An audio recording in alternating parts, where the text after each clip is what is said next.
Good morning from New York City. I'm excited. My countdown is officially on. If you've just stumbled upon this, I'm leaving New York City after 18 years for 5 months and beginning what I call my dance with uncertainty, or you could call it my dance with the unknown. Interestingly, I stumbled upon a quote yesterday as I'm sorting through all of my notebooks. It was by Maria Popova, and she said, "Not knowing is the most vulnerable thing in the world."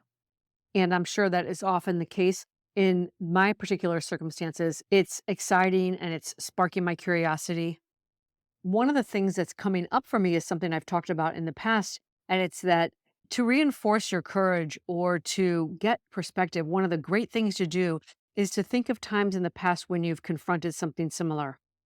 Just yesterday, I was remembering I had been in Italy teaching English for many years because no one would hire me, despite the fact that I spoke fluent Spanish and I had a college degree. I couldn't even get an office job, but I slowly made my way. And at a certain point, my dear friend Enzo Manes introduced me to Diego Della Valle, the founder of Todd's, and I got my start in the fashion business.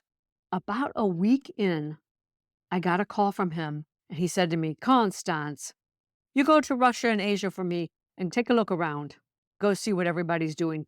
That's a terrible Italian imitation, but you get the idea. There was no project, no clearly defined objective.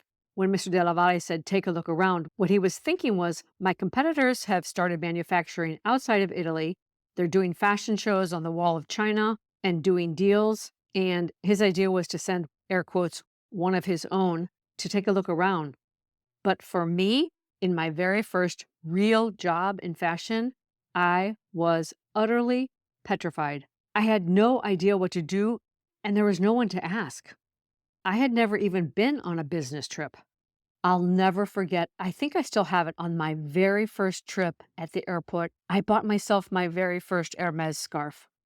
I wanted to celebrate that moment after all those years in Europe that I had finally landed someplace that I could be proud of. Anyway, back to the story. I ended up digging deep and truly unleashing my curiosity, and I mapped out my own research project. I went to Poland and Hungary and Czechoslovakia and Russia. I interviewed people and collected data and took photos.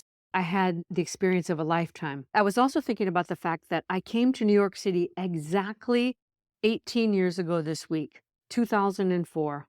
My first day on the job was Monday, October 4th. And again, there, I was very out of my depths. I remember sitting in meetings and references being made to leaders on a first name basis and having no clue what anyone was talking about.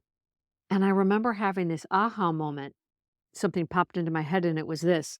Have you ever heard that if you have a dark entry hall, never try to make it light? Embrace the flaw.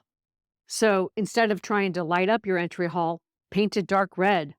I applied that to myself and I said, what's my flaw? What's my disadvantage here? And it's that I didn't know anyone.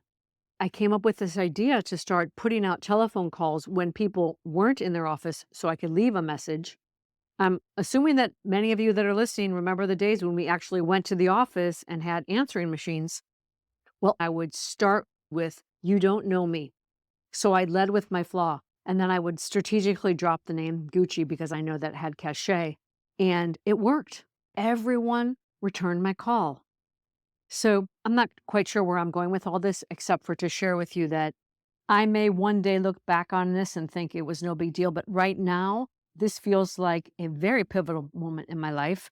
And I'm doing what I call defying gravity to make space for what deserves to be in my life. And yes, I'm stepping up to dance with uncertainty. That's all for now. Until next time, from my heart to yours.